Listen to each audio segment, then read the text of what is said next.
Hello, chat. I'm Jeff Grubb. This is Hello, Mike chat. Minotti and Christian Armad. I'm Mike Minotti. What's poppin'? Disney, am I That's right? me now. Yes. Hey, Disney, Mickey Mouse, am I right? I don't think that's fooling anybody. Smash the Yeah. like button, cowards. Notice me. Yeah, okay. All right. Nick Turbo, I'm acknowledging you now, so you don't have to spam me chats while we're recording. Look at all this acknowledgement you're getting. Wow, I bet it makes you feel good. I'm gonna turn my air down one more notch. It's a little warm. A little too warm for Mikey's in here. It's getting warm here too. It's like When weird. cold, it gets warm.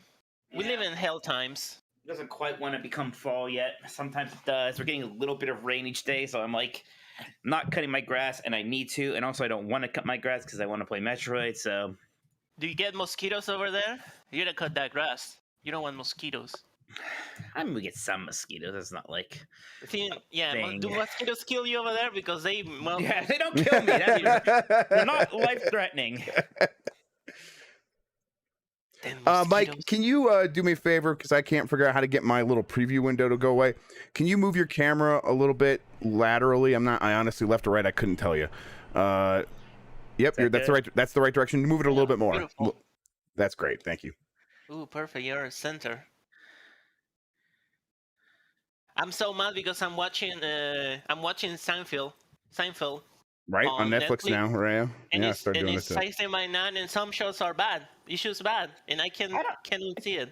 I can't believe they did that again because Disney already had that problem with The Simpsons, and they had to fix it. So they had There's a lot of jokes out of the frame in Seinfeld on that when that happens. So Yes. that's really bad. Okay, let's see. Like, there's a lot of like they use. It's very like tall what they use sometimes. You don't see the side, and sometimes it's very short because they clearly like they clearly did it on purpose. And sometimes it's very short, sometimes it's very tall. You like miss shit on the side. Sometimes it's weird. All right, Nick Turbo, I'm noticing you again. This is the last time I'm noticing you. Uh-oh. Get it out of your system. Uh-oh.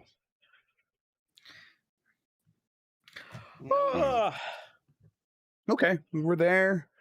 We're here. We're everywhere. Let me get 4 minutes. With 4 minutes of grace. Yeah, well, let's make sure some of this other stuff is working. All right, I forgot. Can you hear that? You already did that. Yeah. Yeah. All right, that's something. And then let's check levels. Hello, I'm talking at a loud volume. How about you, I'm Mike? talking at my normal volume. But when I get excited and mad, it's like this.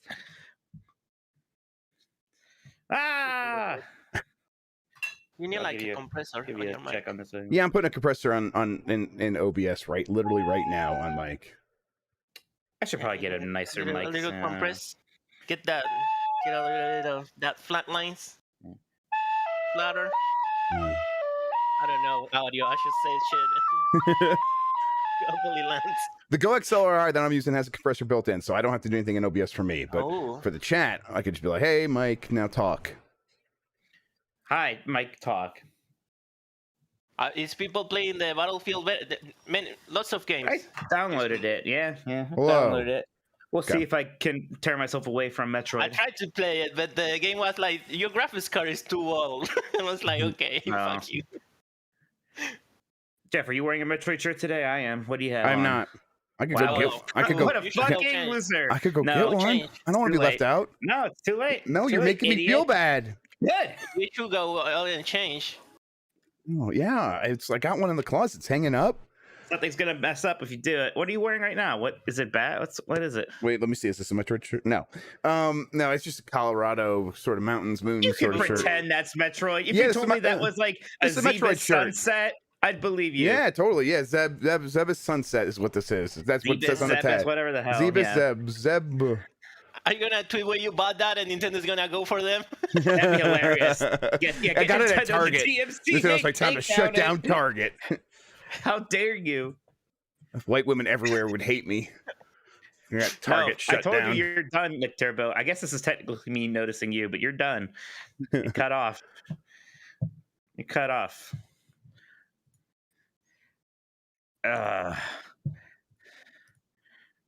What else? Good, good. Okay. Wow. I mean, yeah, we're good. Yeah, let's get ready to You're go. good. Okay. Holy shit! Oh my Yeah. god! I think this is right. Like, yeah. It's been running. Yeah, we've been running. I think I properly shamed Jeff enough Yeah, into enough getting his times. act together. Yes. That must be it. It's the shaming that So always it's not does that it. the Just, internet's going just like better. a It's not that dog. the internet's been working better. Yes. You know what? I reset my my router before you even got into the Discord. Oh my god! That's fucking holy shit! Holy shit. Okay, yeah. I'm leaving. All right, bye. Bye, Later, Christian. man. Okay. All right, I got the rundown over Alright. here. One of my monitors did break, so everything's kind of condensed on my screen here. That's annoying. So I'm gonna have to figure that Okay. out eventually. I'm moving this late breaking news to the top. Yeah, and feel free to sort that stuff around. Yeah, And there's a lot on here. We'll go through a lot of it pretty quickly. River City Girls 2 has been announced forever ago. Was it really? Okay. I was very excited about it, remember? I guess I do remember that. Yeah, it was like a debut trailer I saw. Yeah, there's much. Why did you bring? Did something else new come out about that? Like I thought, yeah, maybe there was a new trailer. Maybe not. You can get rid of that. Just get rid of it. I'm curious not to look it up. I'm very excited for it. Grounded Elite.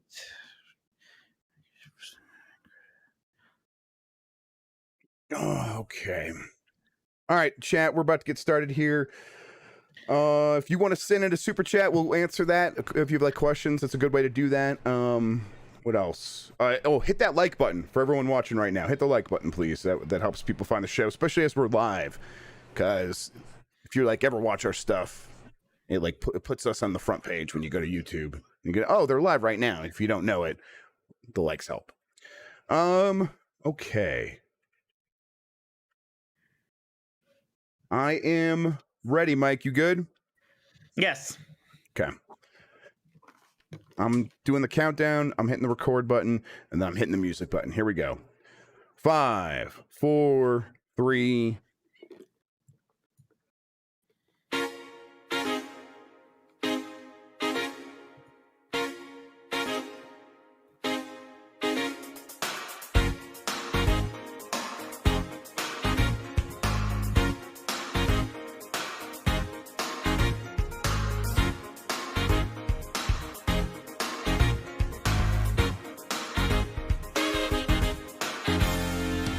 It's the internet. You're busy. Let's do this. Welcome to the GamesBeat Decides podcast. This is the podcast where we decide everything about the world of games so you don't have to think for yourself. I'm your host, Jeff Grubb. With me is Mike Minotti.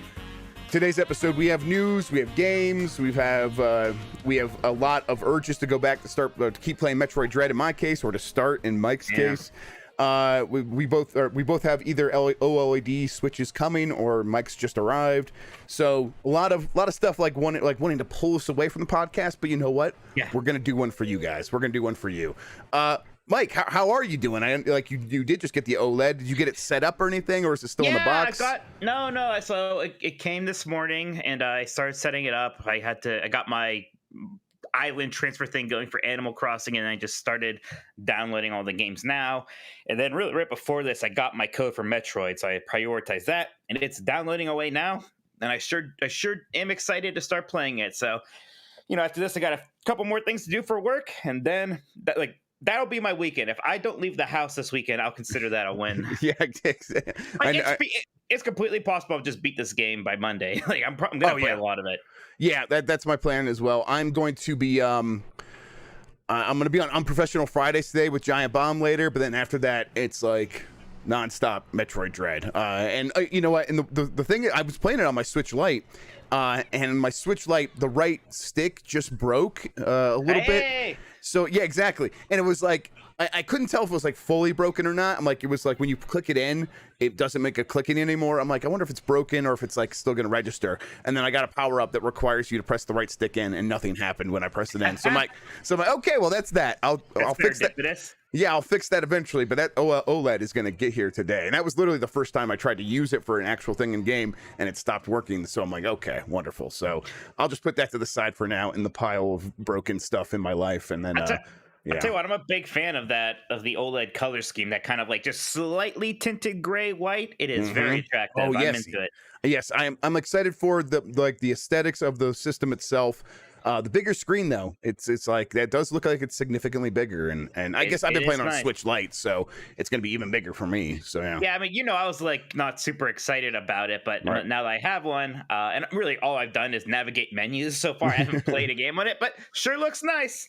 Yeah, and the OLED screen is going to be an improvement. So, yeah, definitely looking forward to that. We'll talk. I'll talk a little bit about what I've been, what I think of Metroid Dread so far, but I'm not I'll very tell you far right into now, it. Jeff. If you spoil a single damn thing for me, I am going to fly to Chicago and spit on your face. Cool. I'm not in Chicago, so this will be just fine for me. Why did I say Chicago? Where the hell you are? Not Columbus. Just gonna wait for me to have a connecting flight in Chicago one day. Just be waiting for me. I'll forget about it. Last time I made enough flubs like that after the show, Jeff asked me if I was okay. So now he's gonna be calling the ambulance if I keep this up. I mean, let's see how it goes, Mike. Let's see how it goes. Why did I say Chicago? I mean, you're probably not okay. That's what's happening here. Thank you, everybody, for joining us. You can get more from Mike and me at GamesBeat.com. If you have something to share with us, email us, games+podcast@venturebeat.com. That's the plus sign. Or get us on Twitter at GamesBeat. Thank you to Carlos Aini, who is Insane in the Rain Music on YouTube, for the use of our theme song. If you are listening to this on the website player widget, you can subscribe to the podcast on Apple Podcast, Google Podcast, Spotify, and more. That's the audio version of the show. We do a live version of the show on YouTube every Friday. We're doing it live right now. Everyone watching, we appreciate you. Hit that like button. It helps people find the show.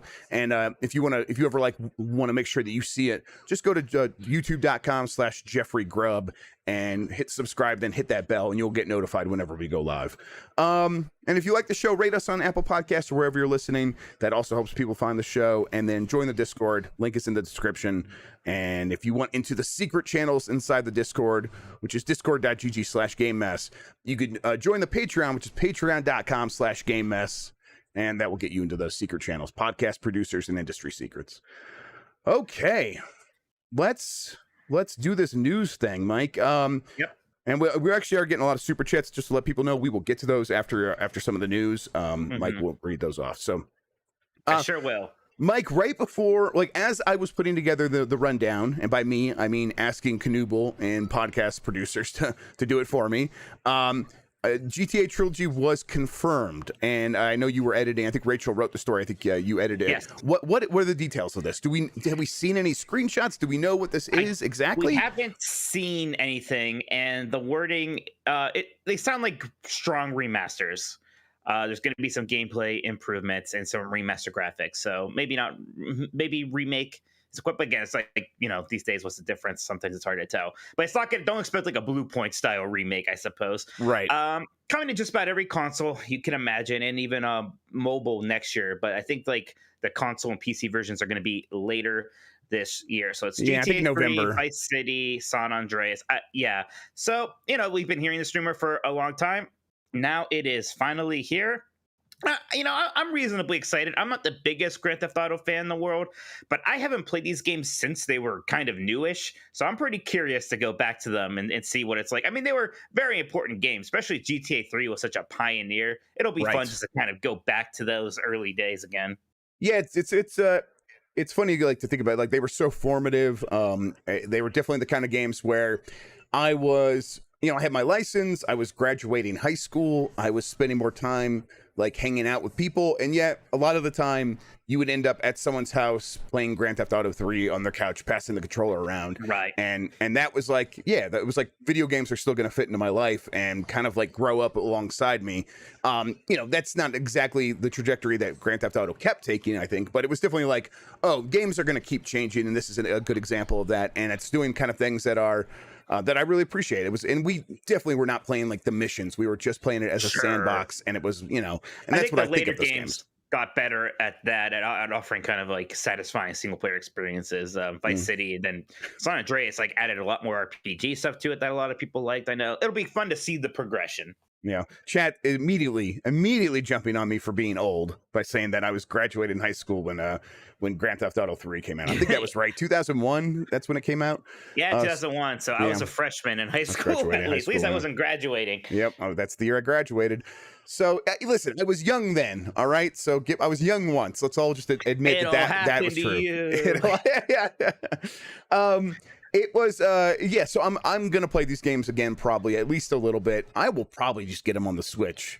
We'll see how they perform, but I would imagine they're gonna perform just fine on the Switch. Right, I want to make sure it's not a Sonic Colors situation where these games should run well on Switch, but for some reason they don't. So yeah, we'll see what people say, but that's definitely where I want to play them. My God, this chat is being brutal today. It's like, man, I was a toddler. Okay, boomer. These guys are dinosaurs.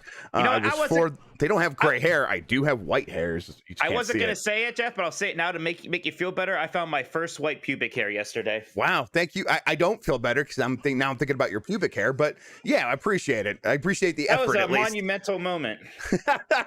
Man, but look, I'm distracting chat for you. Now I'm gonna get it. All right. Yeah, cool. I just get down, Mr. President. Take the heat with your pubic hair. Wonderful. Okay. I just dived in front of you, Secret Service style. You're welcome. Thanks for taking that bullet in the pubes, man. I appreciate that. Yeah, you're welcome.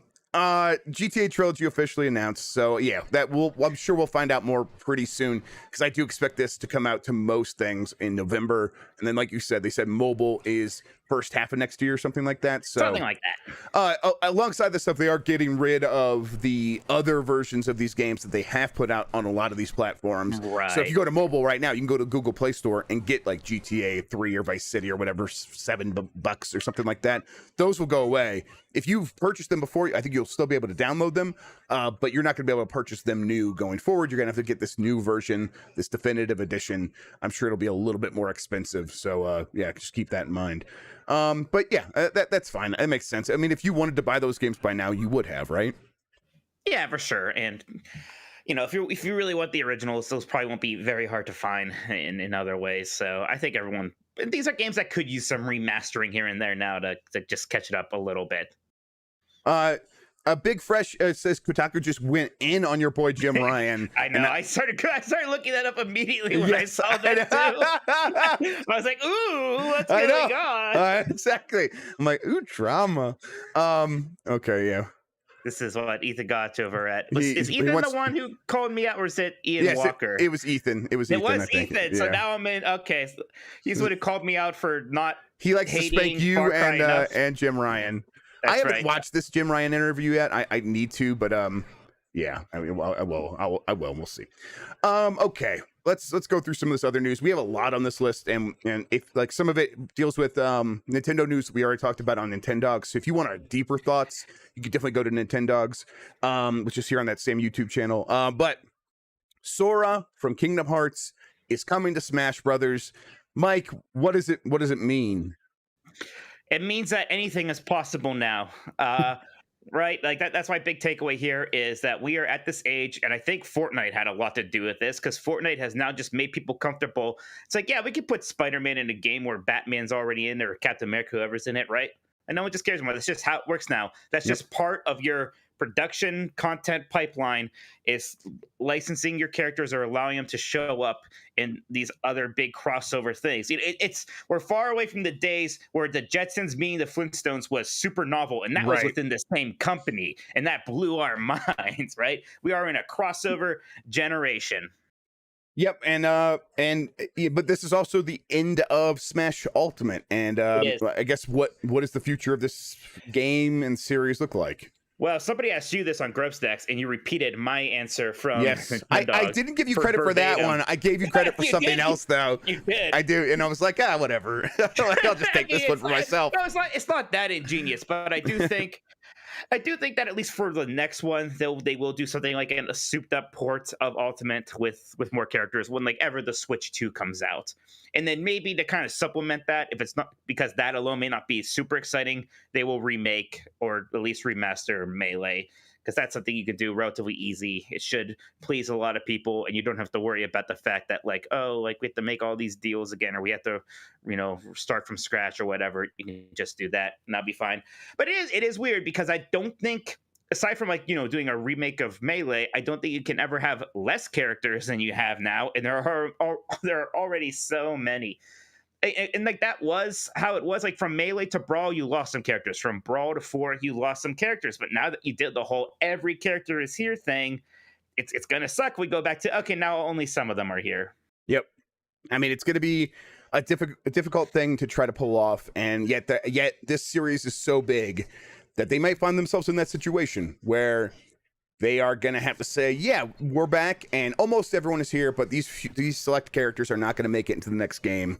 And we're sorry about that, but that's just the reality. But we want to make money, so we're going to keep doing this. Right. But I do think because of that Fortnite effect, like those deals may not be as impossible to make or as difficult. So like Snake wasn't in Smash 4 because it was just kind of hard to make that deal again back then after he was in Brawl. Then I think they worked really hard to make sure that would happen again for Ultimate because they wanted all the characters.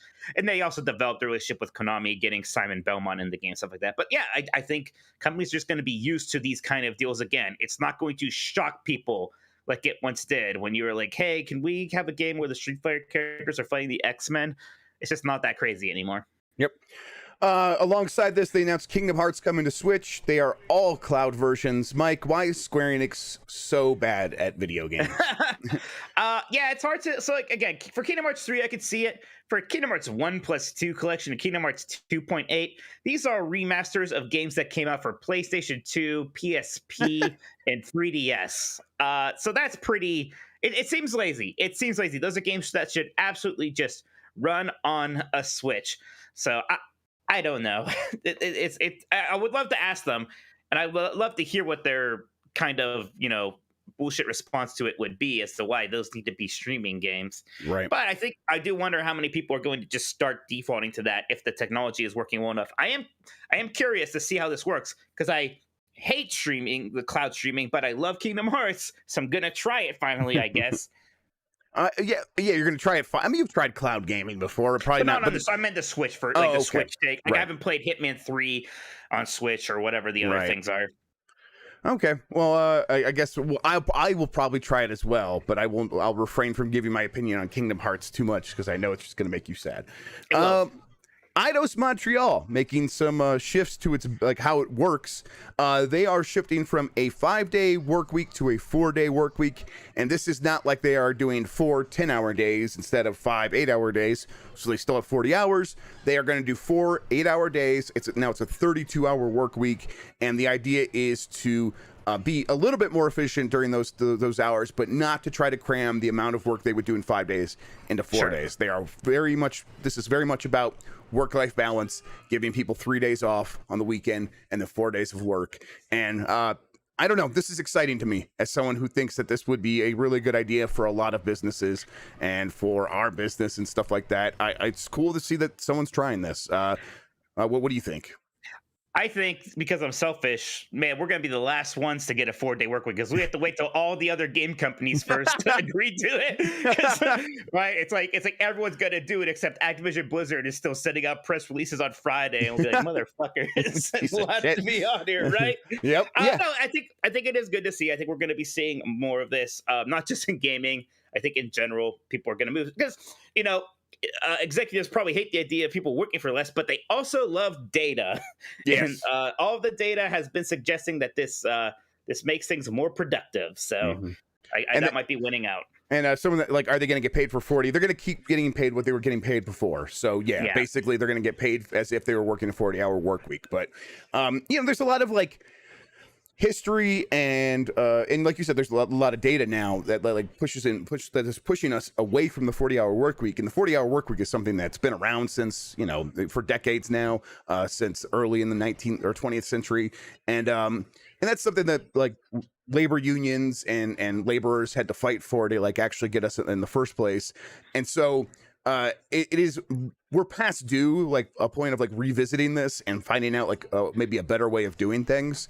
And it does feel like this is a good push in that direction. I think 4 days of work and 3 days off is it just kind of sounds more fair, right? You can do sounds, so many more like trips, just like weekend Right. trips that are practically vacations now, right? You Right, can go do and- more things. and then like you look at it from like a top-down perspective or a macro perspective, like that's probably better for the economy overall, right? If people are Sure. still kind of making the same amount of money and now they have more time to spend that money, it's just going to lubricate the economy better. To me, it just makes so much sense. But I get that people who own things just want those things to get done so they could sell it and make more things. And so it's nice to see at least one studio trying this and maybe setting an example and proving that it can work. And if it does, then I do expect other studios to follow. All right. So in another direction, when it comes to labor and getting paid, Konami has invited indie developers to take some old Konami IPs, create games for a contest, and then if you win, Konami will pay you. So this is basically free labor because a lot of bullshit. Yeah, a lot of studios are going to create stuff and not make any money, and so they're working on spec, and Konami they're not going to give you money for that spec work, which is again free labor. And you're right, it's bullshit. And then even if you do win the contest, who knows if you're going to get fairly compensated? Yeah, it's like a contest. Like this is just pay studios to make games. I mean, it's already a contest. Yeah, people pitch all the time, and if they get picked or not, I guess that's a contest. Yep. So either do that or either look at a developer and say, man, we really like their retro side scroller shooter up. Let's give them Gradius or something. Yeah. And making it like a contest for children is stupid. Yes, because these are working professionals who are trying to make a living making games, and it's kind of slimy. It's the same thing with Joseph Gordon-Levitt and his like Beyond Good and Evil 2. Beyond Good and Evil 2, and press like hit record or whatever it was called, and they're like, hey, create art for us or whatever, and maybe you'll win and maybe you'll get some money. It's a bad look. We've already had this conversation. We've all kind of decided this is a bad move, and Konami somehow still doing it. All right. Okay, this is my favorite one. Randy Pitchford stepping down as Gearbox president. Mike, does this mean I don't have to hear about Randy Pitchford in video games anymore? Probably not. He'll probably still be annoying, but we're probably going to get even more videos of him like annoying Cate Blanchett and stuff like that. Yeah, I don't know. I love this because it seems kind of pathetic to me, but like I don't know, maybe I'm being it's hard for me to look at this fairly because I don't think we're big Randy Pitchford fans, but it's just like why is he focusing on movies? They haven't even released that one movie yet. Who knows if it's good or successful, but okay, sure, whatever. It's gonna focus on the movie division. He's like, they're already acquired by Embracer Group, but if they weren't, sure. I feel like the movie's going to come out, not do great, and they're going to have to do the Squaresoft thing where like, okay, now we need to merge with someone to like save our company because the movie did so bad. But yeah, I think in that video, I got all the vibes that he just loves bothering these celebrities, and he just loves being around celebrities. He just wants Kevin Hart to notice him. He's a magician, and he's a performer, and he just wants to be next to other performers who are on his level, like Kevin Hart and Cate Blanchett. And it's just like, oh God, this is embarrassing to watch. And now it's going to be his job 24/7. So wonderful. Yeah, it is. I mean, you got the sense from that he thought it was incredible that celebrities are real, and he's talking like, guys, you won't believe the treat I have for you. You're gonna see a video of Kevin Hart. It's like, okay. It's like watching someone's really bad vacation video, but it's like just about like him talking to celebrities. Like, guys, I can't believe you're not gonna believe what I have to show you. Yeah, it wasn't fantastic, and now that's what he wants to do with all of his time. And whatever, I don't think Randy Pitchford was too involved with the day-to-day when it came to creating like games like Borderlands. So that stuff's probably going to continue just fine. But also, like, there's all those stories of like Take-Two paying them a bonus, and that money was supposed to go to some of the developers, and Randy Pitchford kind of like put it all on his account instead. So, I mean, hopefully he gets pulled away from being able to do that, but somehow he's still CEO, even though he's not president. So I think he'll probably still be able to do that if he wants. We're not free of him yet. And all that stuff I just said, allegedly. Add allegedly to all that stuff. All right. Resident Evil 7 has shipped more than 10 million copies. I wrote on Twitter that that's the mythical Luigi's Mansion 3 sales line. So we can officially consider it a blockbuster success, just like Luigi's Mansion 3. Yeah, but of course not as much because it took longer and it's been on sale a bunch of times, whereas Luigi's Mansion 3 has always cost $60 still. Yep. So Nothing's going to be quite as impressive as Luigi's Mansion 3, though, Mike. So be fair here. Fair. Yeah, even the games that actually sell twice as much as it, as like Animal Crossing and Smash Bros., it's not as impressive because it's Luigi's Mansion 3. But that's pretty good for that series and for that it's like one of the best selling games in the franchise, I think, if not the best. And it has to be now because they used to say Resident Evil 6 was. I don't think Resident Evil 6 sold 10 million. No, copies. it didn't. Yeah. So I mean, that franchise just continues to grow, get bigger. I think Resident Evil Village probably isn't doing quite Resident Evil 7 numbers, but I think it's like right in that same ballpark. So that fantastic for that franchise. It's it is the Capcom strategy fully working, just fully focusing on Resident Evil, doing remakes, doing new games, and they are getting paid off for doing so. Microsoft has its biggest update for Grounded. That's Microsoft and Obsidian, developer Obsidian. It's called Hot and Hazy. It's going to add new biomes, insects, and more. I think the biggest change, though, is they are adding a lot of like RPG character leveling elements. So just a ton of stats. It's going to be more of an RPG than ever before. And part of me like makes me want to go back to the game. I think I'll probably wait a little bit longer for this game because I haven't played it a lot in early access, and now it feels like it's pretty close to 1.0. At this point, I probably will just wait for them to say, hey, it's content complete as like a 1.0 feature release, and then I'll try it. But this is making me more interested because I think that's the kind of thing where, okay, I would love to like level up a character in that environment. Yeah, I haven't touched a second of this yet. I'm waiting for that 1.0 thing. I don't like early access like you do. I generally just wait. Yeah, I know. I just generally wait for games to be done myself. But hey, I think it's the coward's way out, Mike. But whatever. I'm taking it with Grounded too. So what can I say? All right. Seagate has a leaked 512 gigabyte card for the Xbox Series X. Mike, are you going to update your storage for the Xbox? No, that sounds like work. I just delete games. You just pop it in the back. It's the Xbox. You just slide it in the back there. That sounds like difficult work and expensive. I just delete the game I'm not playing anymore. Only 2 games I'm playing on my Xbox at a time usually. It's fine. There's plenty of room for the 5 games I'm cycling between. I got to go get a water for my kid. Hang on, it's right over there. Ooh, it's just right over there. I got a song for that.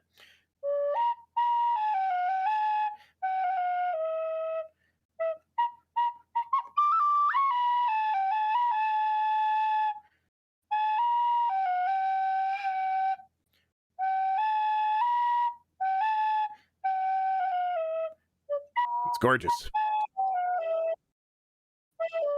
Thank you. All right. Let's see here. Okay. I'm for the Seagate storage thing. I'm not surprised this happened. I think I was expecting them to actually go bigger first though, and then move down the price of the 1 terabyte card.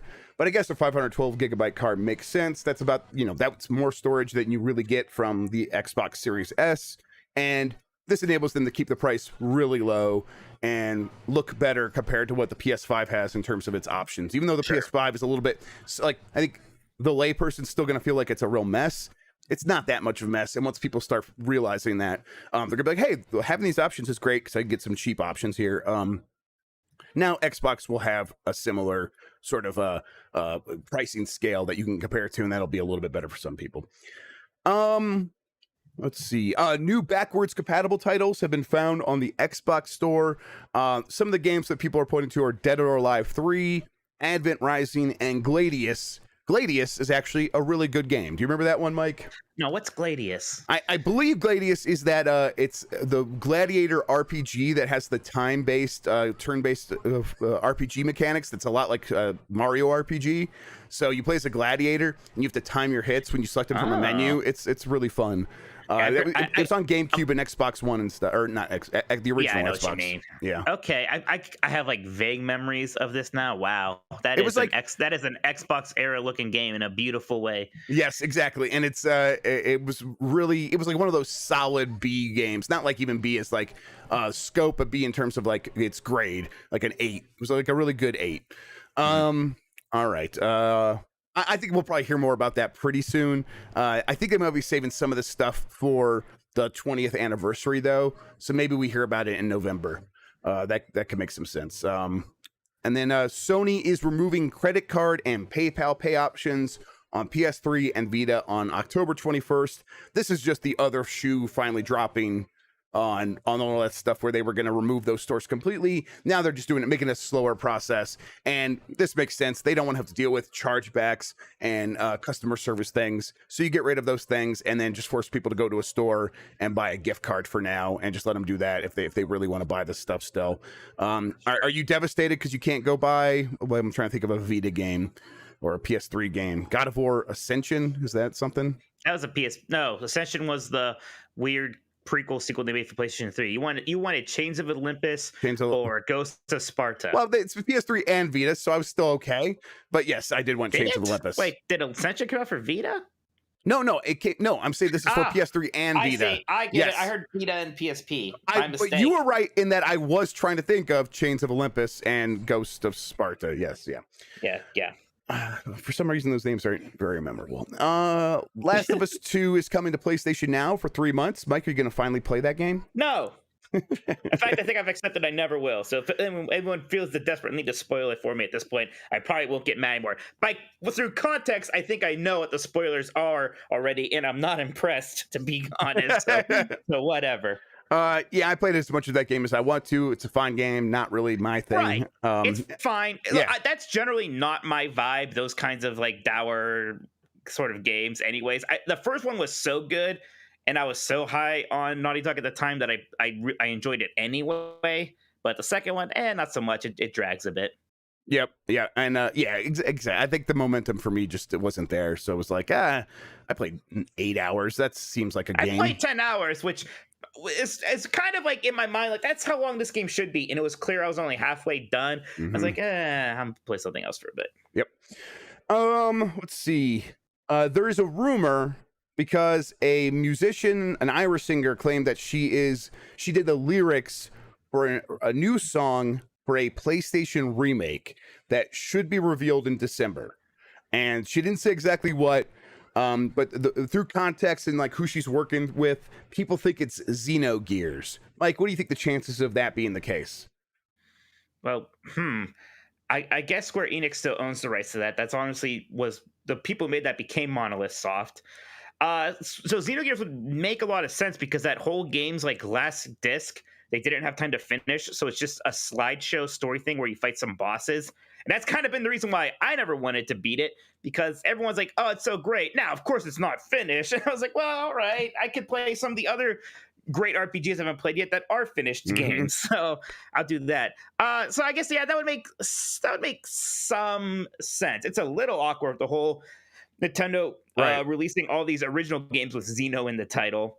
Yeah, but Xenogears is like one that I always thought looked so cool, at least in magazines. It has a lot going for it. It has a lot going for it. So it's like I would like to see that come back in some way. That would be interesting. The Animal Crossing Direct is set for October 15th. Mike, any like thoughts about what that could be? I know we knew about this, but like it's coming up next week. So any thoughts about what we're going to get there? No, I mean, we're definitely going to be getting the most substantial updates to New Horizons. I don't think it's going to be like any new games. That would be surprising, unless there's some other weird spin-offy thing. But those haven't done very well before, like the weird board game thing they made for Wii U or Happy Home Design or whatever. Those haven't been giant hits. Maybe they want to try anyways. But I think this is just some kind of really big content drop for New Horizons. Maybe something like adding some new islands you can go to that have like a mall or something like that, right? Like almost adding some of the town and city stuff to it. They tease the coffee shop and stuff. So yeah, you're right. Like, how do they fit that into the game? It'll be interesting to see how that works. And then I would just love to see new things for holidays, because that's the big thing that would bring me back. Is like occasionally I want to see what they're doing for those holidays, and I don't want it just to be the same stuff that we got last year. Twitch was hacked and its source code was completely leaked, as well as data on payouts for like the top 10,000 earners or something like that. I didn't dive too close into that stuff, but this is when you look at it, some of the interesting things is like only like 3% of the top earners are women and things like that, and it kind of it should put an end to the whole thing about how like women are stealing the views from hardworking gamers, real gamers. And it's like, okay, well, that was, of course, you were always just being sort of insecure about that stuff, but clearly the data shows that it clearly isn't the case. So but of course that would never put an end to that complaint. No, of course not. But yeah, you're right. Clearly we got data there. People are still gonna be mad about cleavage and girls in bathtubs. Yep. Yeah. It's not really about any facts. It's just about hating women. But yeah, I mean, I'm not sure exactly what else could come from this. I suppose this might make Twitch more vulnerable because its source code is out there, which could open up, backdoors for hackers or something like that. But I'm not exactly sure what the fallout's going to be from all this. I would hope that the payout data enables more people to get better paid from Amazon in the end. But who knows if that's also the case? That's tough. So some other headlines here. Ghost Recon Frontline is a free-to-play battle royale. Mike, are you going to get this? You going to play it? I mean, not unless everyone says it's amazing, which seems unlikely. I'll tell you what, this one's getting some dislikes on the social medias, on the YouTube videos, on all that stuff. People seem to be seeing this as a pretty cynical project. And it is, I guess, right? Yep. I mean, it's Ubisoft. It feels like I saw some people describing it as very like reactionary compared to like the market. Like Ubisoft just looking around saying, "Hey, Hyperscape didn't work. What should we do? Let's do something that's more like Call of Duty." And that's what they did. And it feels so like by the numbers that it's hard to get excited. It seems like battle royales are in that spot that the MOBAs finally got to, where everybody tried to make their own MOBA, and it became clear, no. The MOBAs that are going to be hits are going to be League of Legends, Dota 2, and like there's might be some like auxiliary ones that do okay, like Smite and Heroes of the Storm, but that's it. It seems like we're definitely there with battle royales now. Really, we know it's Warzone, it's Fortnite, like PUBG. So the idea that like the idea that this like their second attempt just randomly slapped to a different IP that they own. And again, it's after they announced that their kind of Call of Duty clone-ish thing. I can't remember the name of it, which also is kind of a cynical thing, right? Like it's fine, but it's clear that they found a market more so than they found a creative idea. Yeah. Yes. Yeah. Exactly. Right. They are like, oh, we need to be in that market, not we need to make this game. X-Defiant. Thank you, Big Fresh. Yeah. How could I forget? X-Defiant. I mean, it just feels sort of like we're gonna forget about this one as well, and we're gonna forget about X-Defiant, and they're gonna have to just keep trying because none of these things are gonna stand out from the crowd. So, whatever. Ubisoft's in a weird place. Like they have like such a good pipeline when it comes to actually delivering content, and yet that content is really starting to feel like it's coming out of a content mill. Like it's just like, hey, we're gonna do this and this and this. This is gonna make a Ubisoft game, and it's all gonna feel kind of the same and generic. And it's just feeling more generic than ever. So, well, at least they're releasing artistic masterpieces like Far Cry 6, though. Yeah, Far Cry 6, which is going to bring down capitalism, because I wrote a story about that. And someone was very mad at me and sent an angry email saying I'm not here. Can I find the angry? Yeah, go ahead. Email you got. The subject was, "I'm not here for journalist politics." It said, "Game journalists already suck at their job. I'm not here to listen to Jeff rant about capitalism, especially when we wouldn't have quality games without it. Get owned, Jeff." I know, and that's what I said. I said, "Checkmate." I said, no more capitalism. That's not allowed anymore. And people are listening, Mike. That's the worry here. Is people are listening to Jeff Grubb's video game article, and they're considering maybe no more capitalism. It is incredible that it's like Far Cry 6 is getting more, like, it is getting more criticism than something AAA games usually do, but maybe as much as they should, and people are losing their mind. Yeah, and it's so weird. You're right. This conversation always goes, it whips back and forth, where we need to be more critical of these games. We shouldn't give them a pass. And so now we're being a little bit more critical, and people are like, why is everyone picking on Far Cry 6? Right, like even like some people I like and respect are kind of like, wow, you guys like really have it up for. It's like, I think Far Cry 6 could take it. Yeah, exactly. Like it's gonna sell to who it's gonna sell to, and even the criticisms aren't saying it's not fun, or if you're into it, like you're like you have bad taste. You're a racist even if you like this game. Yeah, it's just like hey, we can like we're seeing through the process here. We're seeing through the machinations of Ubisoft and how they come to create these kinds of games. And if the spell is broken for you, like it's going to be broken for you in all these games. And the design feels very exploitative without having a lot of substance. And let's just talk about that. That's all. We just want to talk about it. And people are still kind of having a bad reaction to that. It's frustrating. Right. If you like Far Cry 6, it's fine. It's just, you know, I definitely think it's a game that you can easily criticize for a bunch of things, and we should. Yes, it is very indicative of the way a lot of big companies think about video games right now. So it is good to actually pick on this one because it's easy to highlight the issues, I think. So, yeah. Monster Hunter Rise has sold 7.5 million copies. I think that's pretty good for that. I think I was expecting better for it. How about? I think that's very good. I think that you're so used to Luigi's Mansion 3. I feel like we talk about this constantly. I think you're so used to that you forget that 7.5 million is actually a shit ton of copies for a game to sell. You're right. It's just Monster Hunter is so big in so many parts of the world and was getting bigger. But I guess like Monster Hunter World was on multiple consoles. This was only on the Switch so far. Right. Monster Hunter World was on a bunch of consoles, and I think it took it longer than this to reach 10 million copies and all that jazz. This could reach that still at some point, especially with that big expansion coming out. It's coming to PC, so it will. It's coming. Oh yeah, it's coming to PC, so it definitely will. So, but you know, cheating. I don't know. Sure, yeah, I know what you mean. Yeah, but I mean, this may still be the best-selling third-party game on the Switch, unless there's something like I'm forgetting about. Maybe Minecraft. I don't even think Minecraft on Switch has sold 10 million copies. I don't know. Yeah, I don't know. Maybe it has. But no, that's very good. DC Fandom is starting next week, I think on the 16th. Ed Boon is scheduled to be there, and some people are hoping this means that he will announce Injustice 3, but while that is possible, I've reported previously that I think Ed Boon and NetherRealm are maybe working more heavily on Mortal Kombat 12 due to the uncertainty surrounding what's happening with WB and IP ownership in DC and who's going to own what and who might own NetherRealm in 2 years or whatever.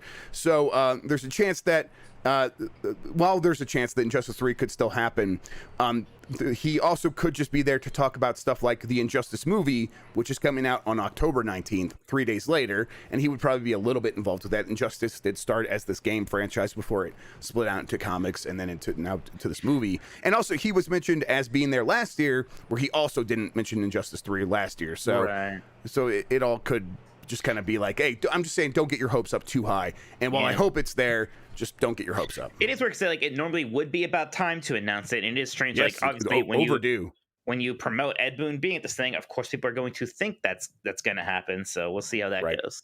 Right, and I don't know if they've explicitly said like he's just there for the movie, but a lot of people like Turbo Sean's like he's there for the Injustice movie, and maybe they've said that explicitly. And if they have, good for them.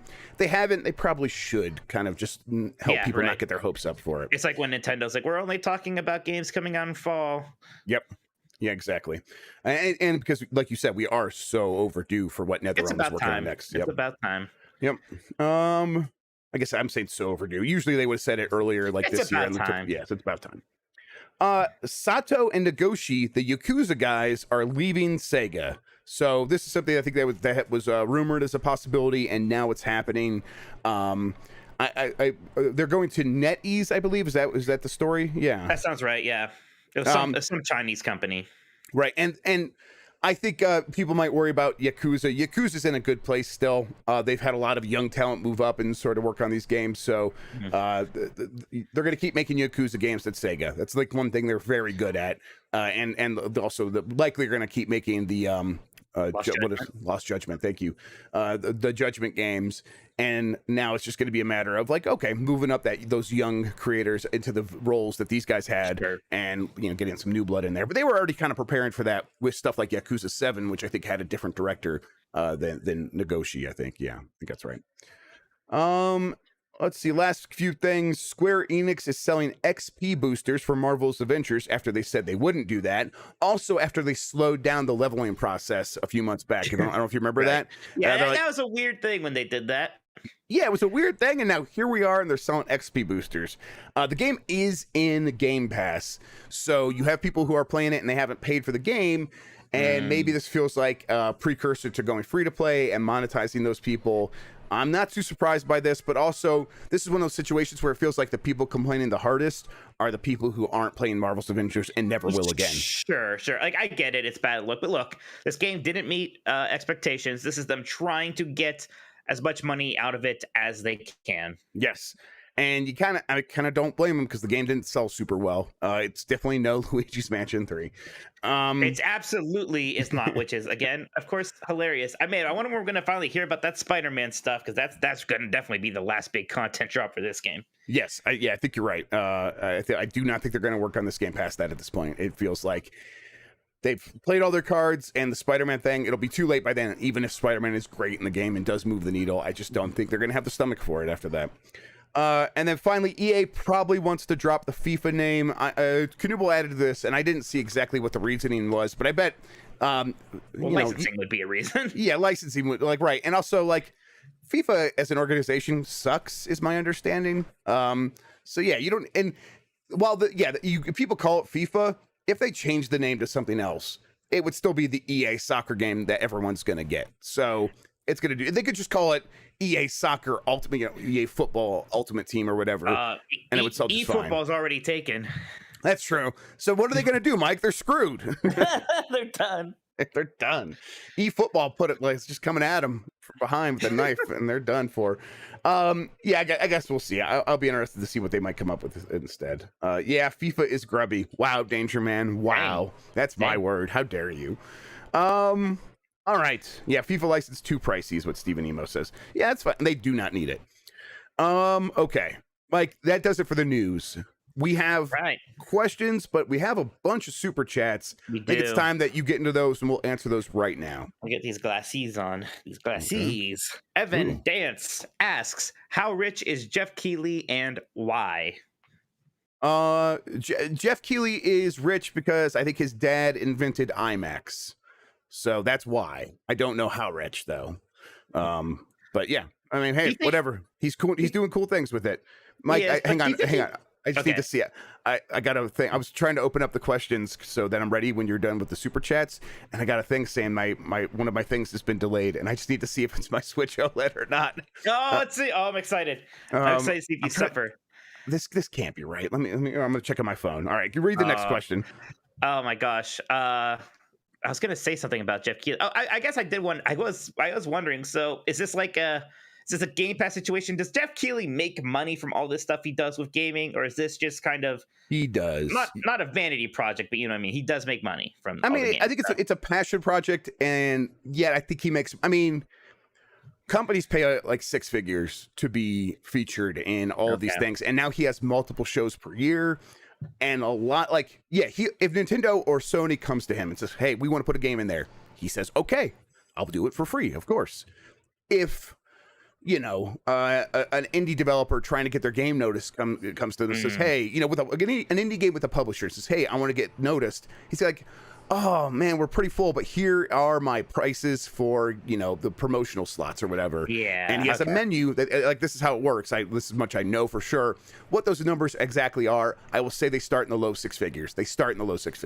They're negotiated, but I think by the end of the day, he's making good money from that stuff. And that's before you get to Schick sponsorships with Hydrobot or whatever. So yeah, he's making money. Okay, Kung Fu Hot Dogs says, happy Friday, lads. My friend asked me why Game Pass doesn't hemorrhage video game sales. In layman terms, can you break this down for bozos like me? What was the question? Sorry, my kid's yelling at me. Yeah, why does Game Pass not hemorrhage video game sales? Well, I don't know if that's 100% of the time it does not cause game sales to plummet. I think that it's going to depend a lot on the game and the territory and its availability on other platforms and stuff. But I would say that if a game is available on Game Pass, it probably does hurt its sales on Xbox itself. A lot of people aren't I think that probably, but I say that and then I think about Outriders, and Outriders when it launched on Xbox and this is not in terms of raw sales numbers, but in terms of its placement on the charts, it was the number 6 best-selling Xbox game of its launch month, and it was the number 6 best-selling PlayStation game of its launch month. Now, there's more PlayStations than Xboxes, so it sold better on PlayStation than it did on Xbox. But you would still think like, oh, if it was available on Game Pass, no one would have bought it, and yet they still do. So why does that happen? I think there's a bunch of reasons. There's still people who want to buy physical. There's people who don't have Game Pass, and if their friends start playing a game like Outriders because it's multiplayer, and they're like still kind of resistant to Game Pass, they're just going to go out and still buy it so they could still play with their friends. And that's the network effect thing we talk about a lot. And really that's something that like boosts sales because your friends are talking about it because they have it on Game Pass.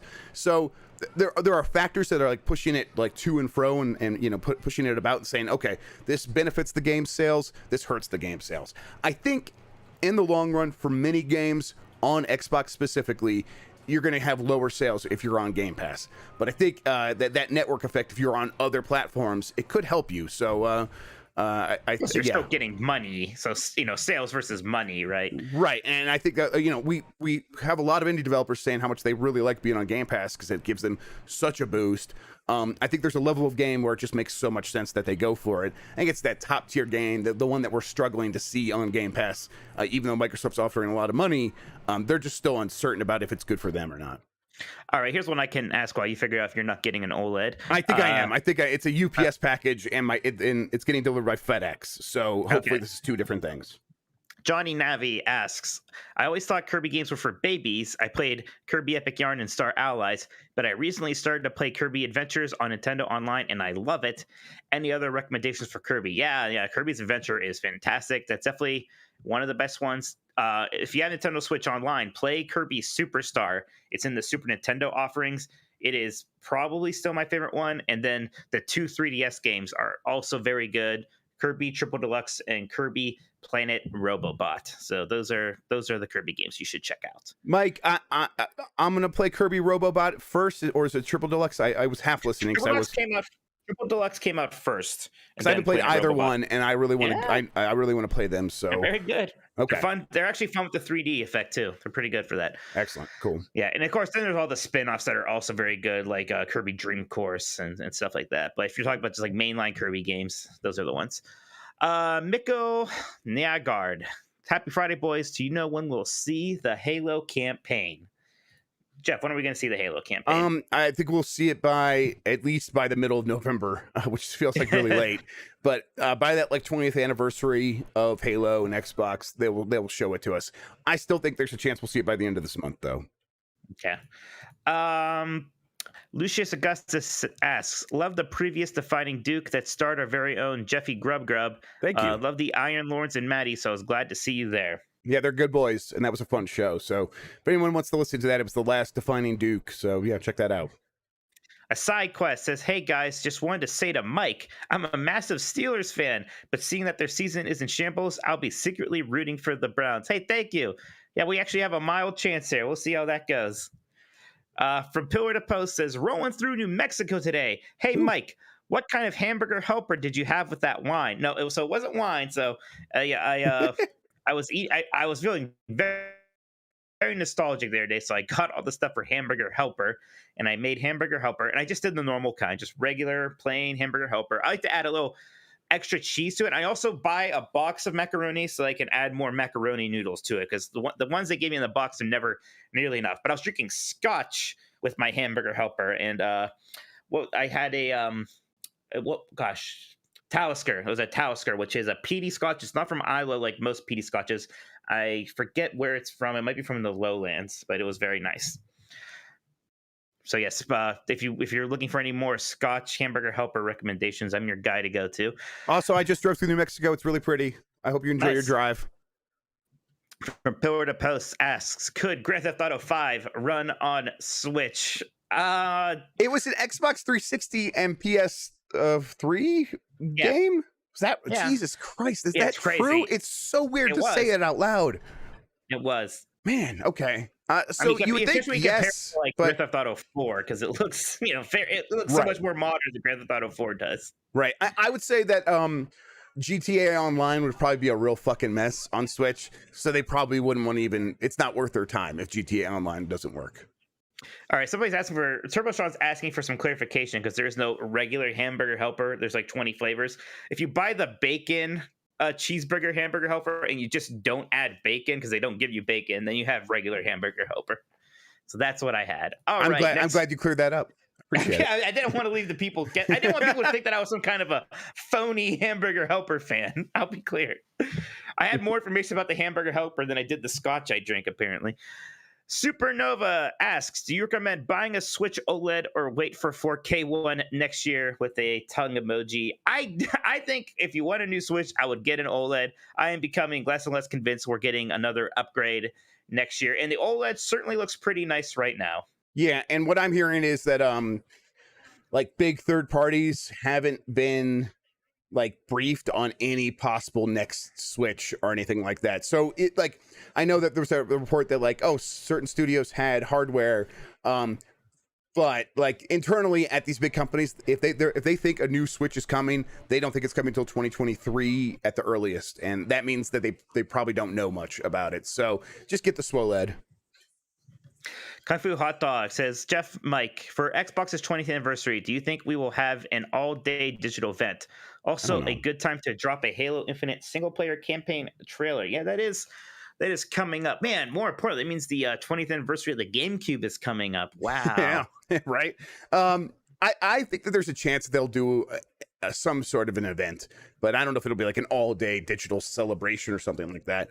I guess we'll see. And I do think that is the last possible day that they can go before they show us the campaign. So, yes. Brett Brigham says, after seeing Ubisoft's Ghost Recon Frontline reveal, it seems like Ubisoft is intent on running itself and its IP into the ground. Seems like someone needs to save Ubisoft from itself.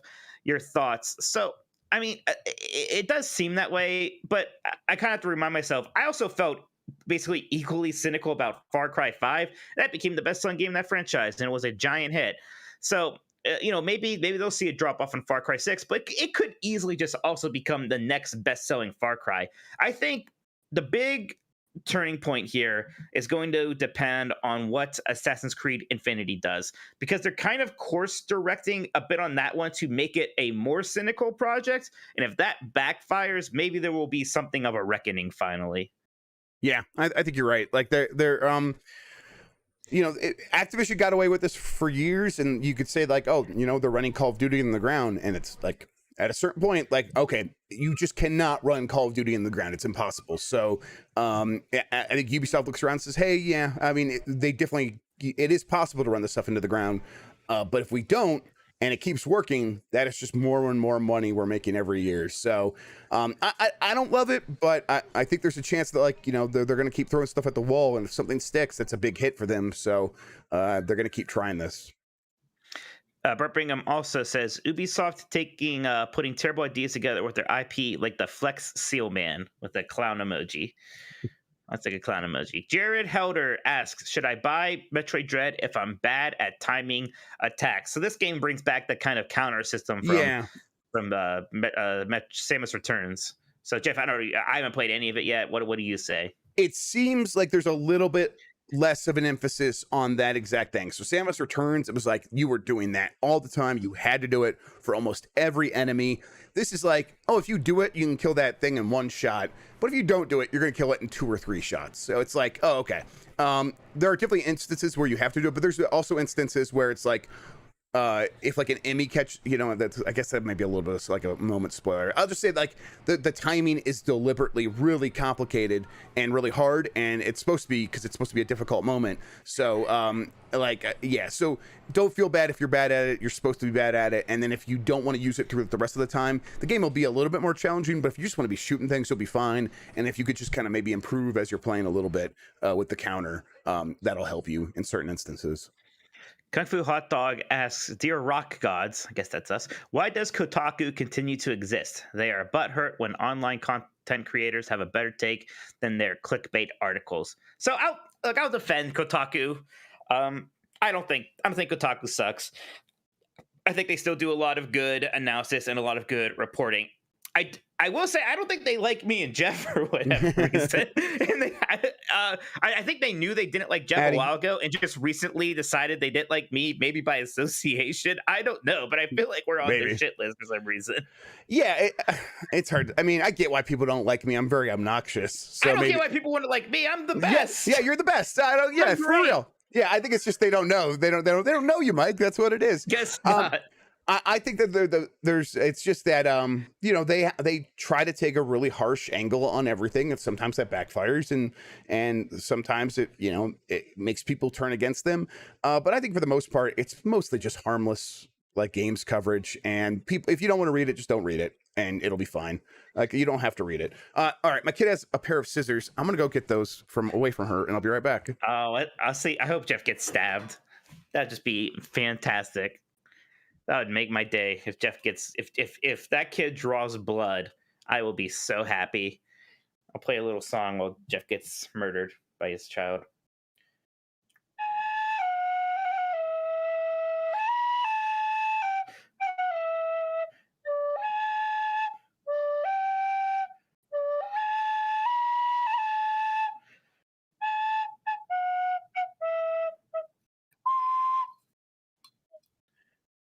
Is he trying to open something with the scissors? Fun. All right, I'm back. Did you get stabbed? No, but more importantly, she didn't stab herself, so I'm gonna consider that a win. Fair enough. All right. Next one here from. Wait, hang on. Wait, don't start yet. I just gotta bring a kid over here. It'll be 2 seconds. What's she gonna have now? Is she gonna have a butcher's knife? I'm so excited. What kind of weapon is she going to produce this time?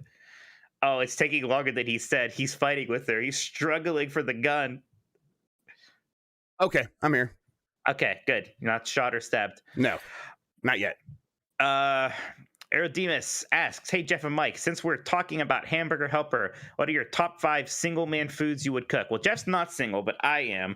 So I don't actually do the Hamburger Helper very often. That is typically pretty unhealthy. I was feeling like an urge to treat myself, and I was feeling very nostalgic because my mommy would make that for me a lot, and it was my favorite.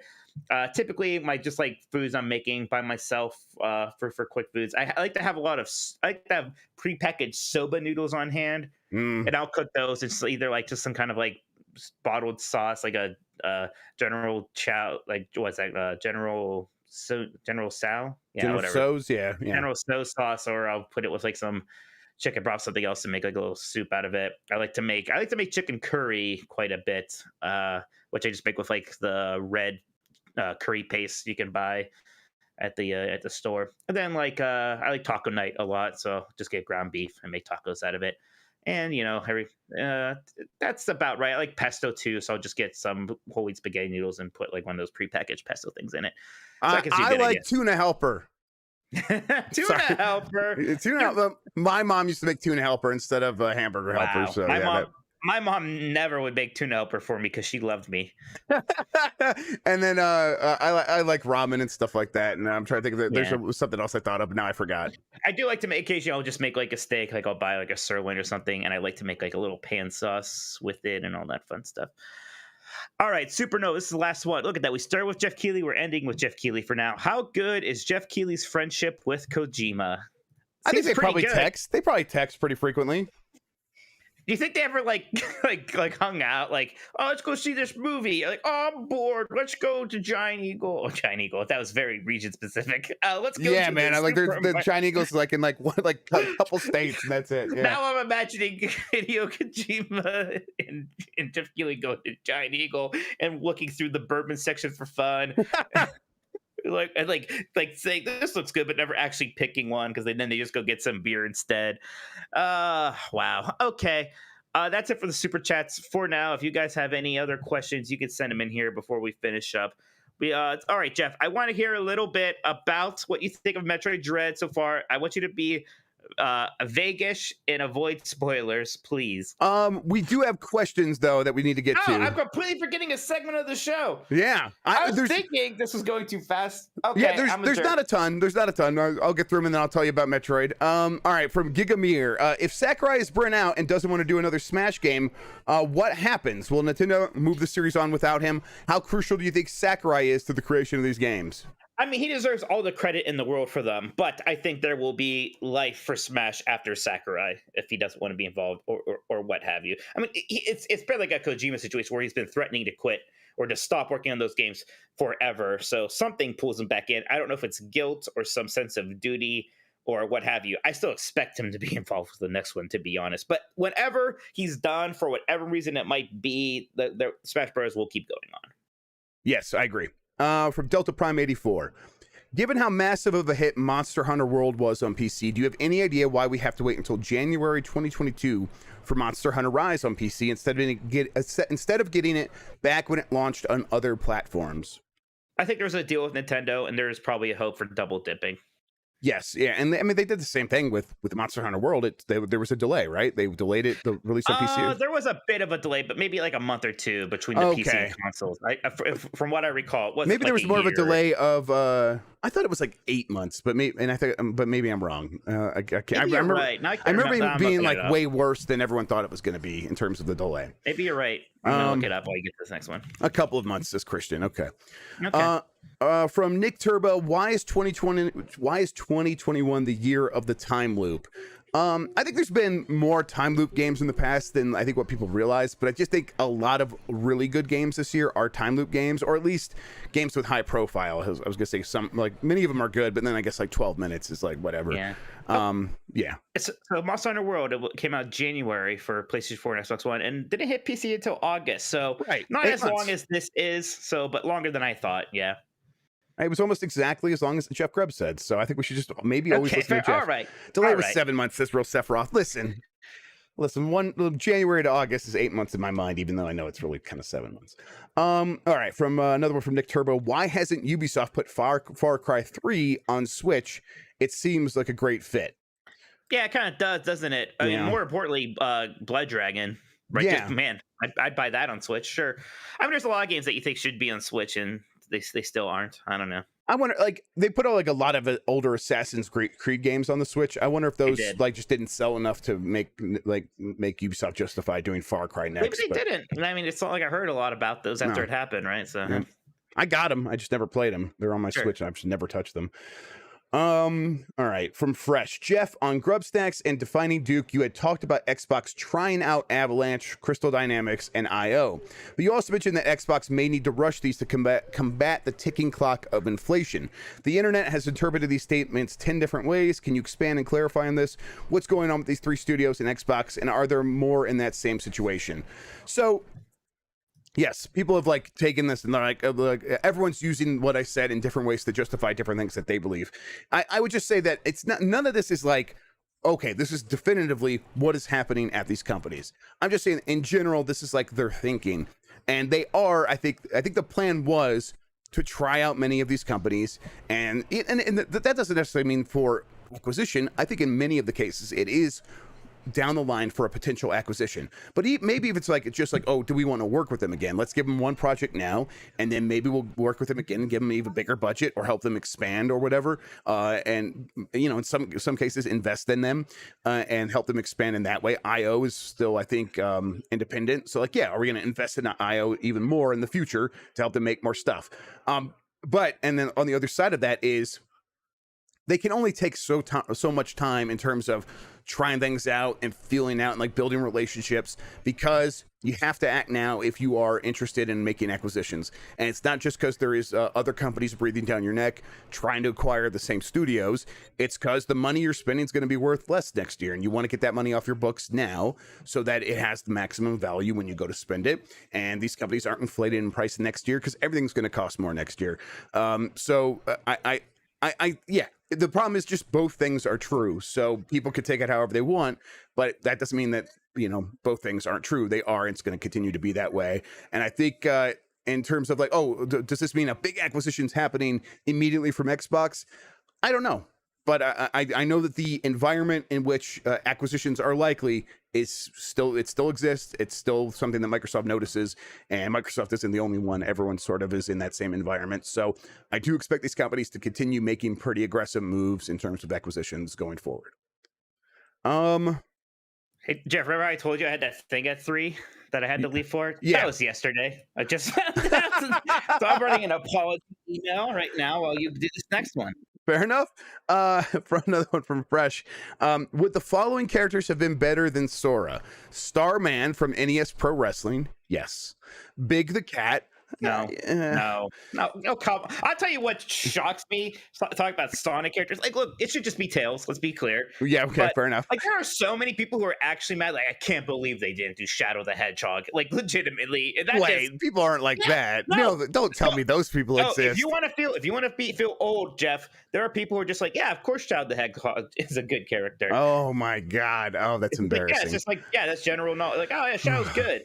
And, like, people are mad. It's like, oh, it would have been so easy. It's just a clone of Sonic, whatever. my And God. I mean, that's true. I guess it would have been easy. It would have been, yes, it would have been terrible.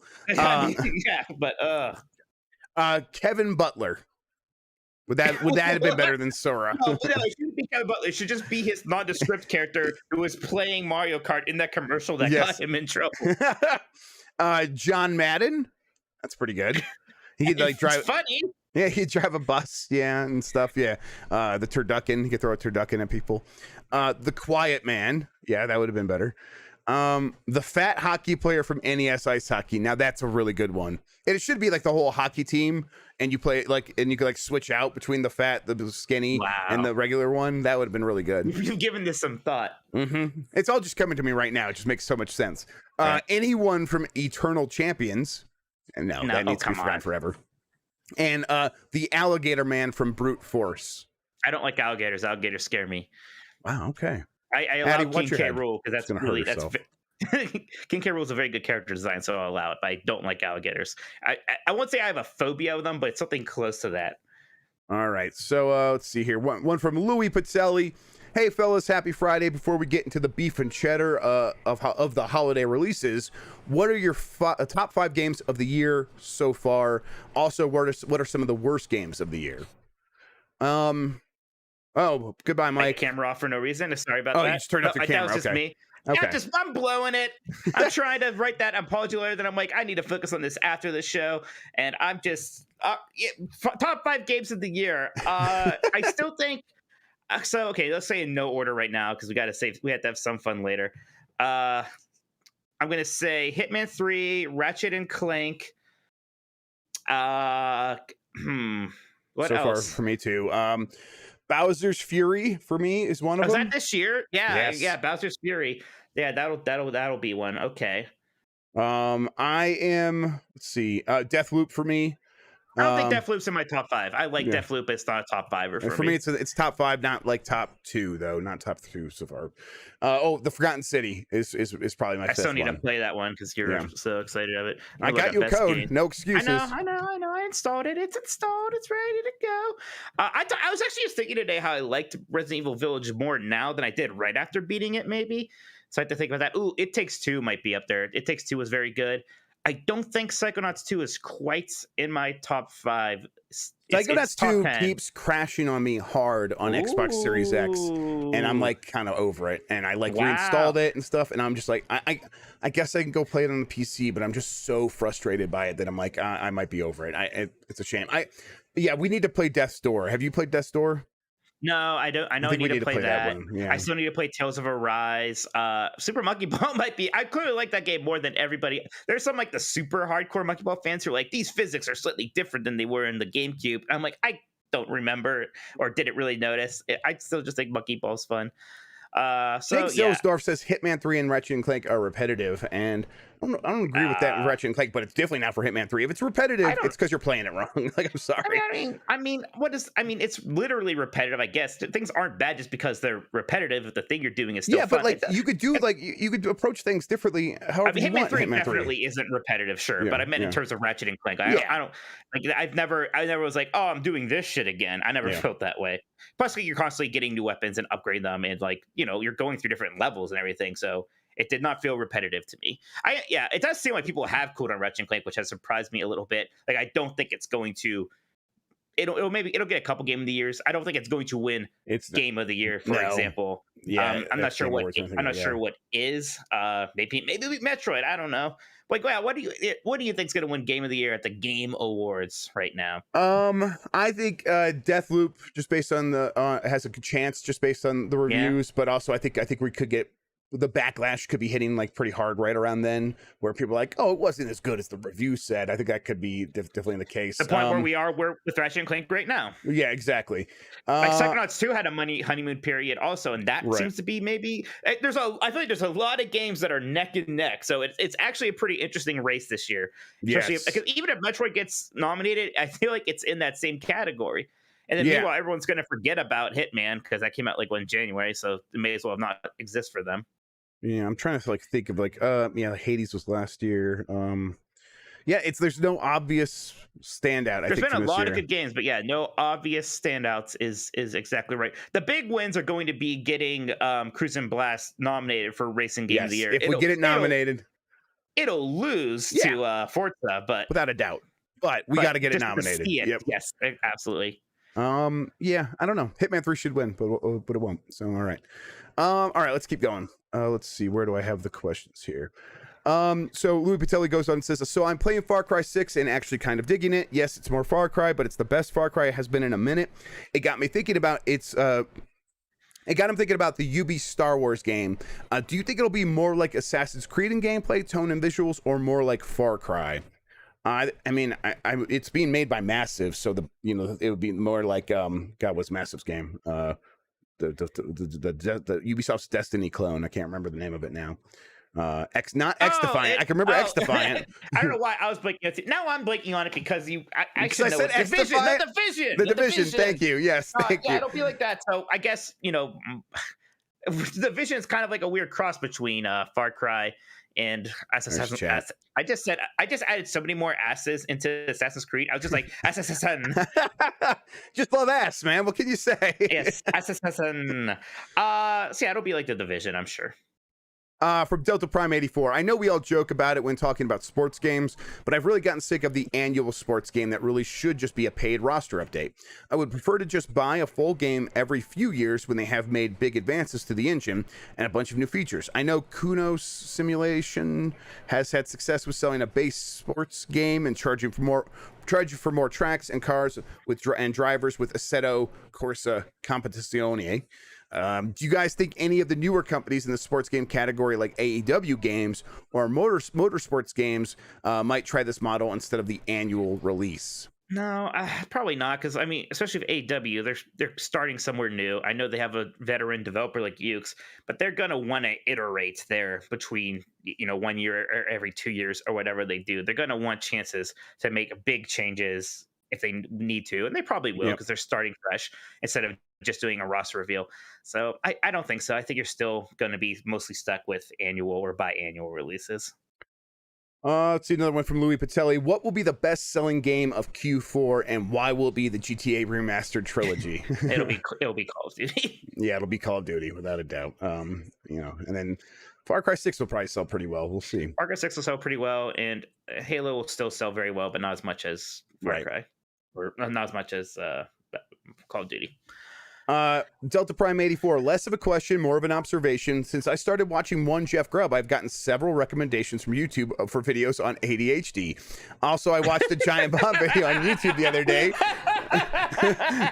Normally I watch on giantbomb.com with Jeff Bakalar in it, where he mentioned hockey, and now I've gotten a hockey video recommendation. Feels like Google is being too smart for its own good. Yeah, that's I mean, because it's not like I make content that like says ADHD in the title or anything like that. What is it going to recommend for him after my talk of my gray pubic hair? Yeah, sorry about that, but Google's going to fuck your shit up, man. So sorry about what's going to happen after this episode. Gray pubic hair and just loving ass. Yeah. Ass! All right, another one from Delta. Special Nick has said that there are more OG and Xbox 360 Xbox back compat games on the way. Given the OG Xbox Burnout 3 Takedown is still available to purchase on the old Xbox Marketplace, is this a good chance? Does that have a good chance of getting added? Please say yes. I still have an Xbox 360 on my desk just to play some Burnout 3 every now and then via its back compat. Yeah, I think it has a pretty good chance. I don't know for sure, but yeah, I hope so too. Burnout 3 is a great game. It's like I got an original Xbox to play Fable 1, but then Burnout 3 was the game we actually played a ton of. Right, yeah, right. Burnout 3 and Burnout Paradise. Like, just give me those two flavors, and I'll be real happy. I know they remastered Paradise, so give me Burnout 3 now. Yeah. Yep. Turbo Sean, the last Nintendogs are in captivity. The galaxy is at peace. Yep, that's about right. Wait till we break out, bitch.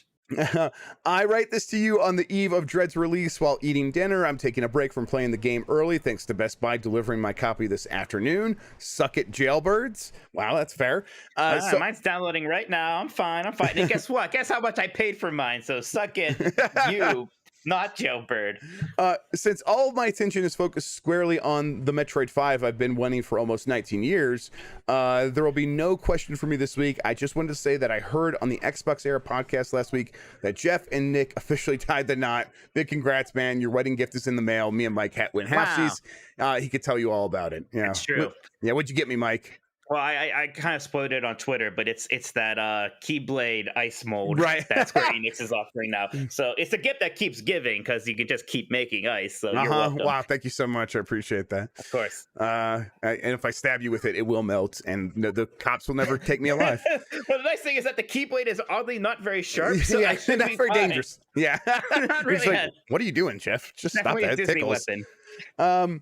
Epic Open World asks Starfield question because Jeff has not gotten stories written about him in Starfield in a while. It has been a while. We used to have to talk about Starfield every goddamn week on here. And then they announced it and gave it a date and everything. It's like, all right, well, what else is there to say? Not much. Do you think we could see gameplay at the Game Awards? And two, how likely is it that they hit the release date they announced? Microsoft was sure about Halo's release date until they delayed it a year. With Microsoft's money and resources, do you think it will release with less bugs and issues than previous Bethesda Game Studios titles? All right, so one, do you think that we could see gameplay at the Game Awards? Maybe.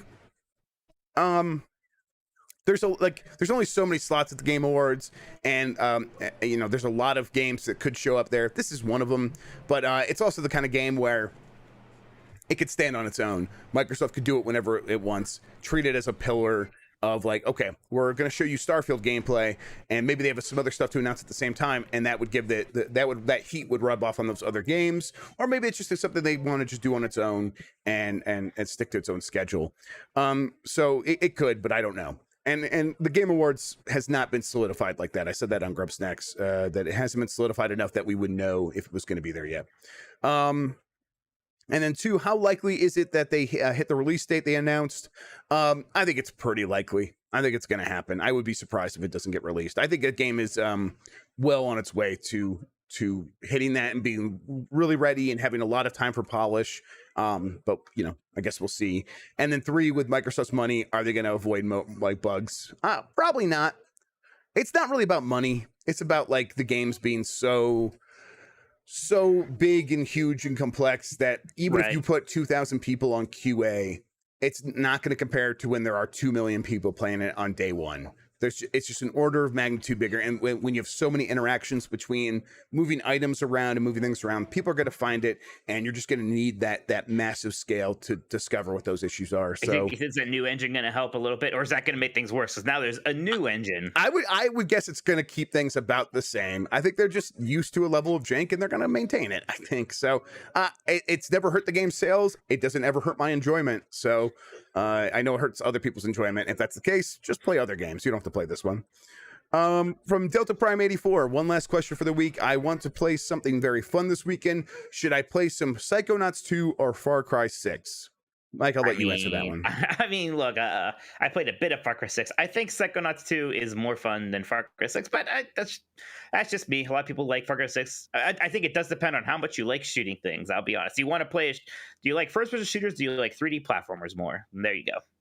From Nick Turbo, in video games that let you name your character, what name do you usually pick? Just Mike. Maybe if there's a standard choice, like I've never been somebody who's like, I'm going to name Cloud after me, and then all the other characters are named after my friends. I don't like doing that shit. Yeah, but I hate my friends too. If there is like no option and I have to name it like something, then I'll just name it Mike. Simple enough. Yeah, that's about my strategy. Sometimes as well. Tokoto. If it's like a fantasy game where Mike would be stupid, then I'll go with like Tokoto, my handle. Yeah, that's almost exactly what my thinking is too. If I need, if it would be weird for people to be like, hey Jeff, and everyone's named like Falgor or whatever. Yeah. I will do like I'll do like Fedge, Jeff backwards, FFEJ. Wow. So it's still not very creative. Or Grug, because Drug's good. AAA sent me an advertisement basically, but it was like my name on a card, and it was Jeff Grug, GRUGG. and so my wife loves it every time. So I'll be like, Grug need roadside assistance. Yeah, and so, exactly. It sounds exactly like the rock monster from some bad sci-fi movie. Exactly. So I go with Grug if I need it.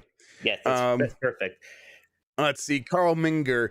Hey, Jeff and Mike. Kingdom Hearts is cloud only. Why is there native port of The Last Remnant on Switch and nothing else that gen from Square?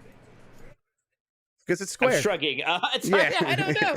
I'd love to ask him. I'll be honest. Yep. Yeah. If we get a chance, we will just straight up ask Square Enix. I doubt they'll have a straight answer for us. They'll come up with some bullshit, but it's because they don't want to spend money actually doing development. That's what it is. From Benji Bop. Happy Friday, Jeff. Ganondorf is just Orange Zeus Grubb, and Mike, Scotch is a hamburger helper's best friend, Minotti. Microsoft releasing all this merch for the 20th anniversary is nice and all. I definitely don't have like 3 limited edition controllers all arriving within a week of each other. But they have to have some sort of backwards compatibility thing planned, right? What would be cooler than FPS boosting original Xbox games, or at least making more OG Xbox games compatible? Thanks as always. Have a great weekend. I think that's exactly the plan. Yeah, I'm not sure what else beyond that. Like, because they're not going to ever do like a big compilation or something like Sega does. It is always just going to be these kind of individual backward compatibility releases. I would love to see I would love if I could like have like the blades come back as like my menu option for the Xbox Series X, but that's me really daydreaming there. Yeah.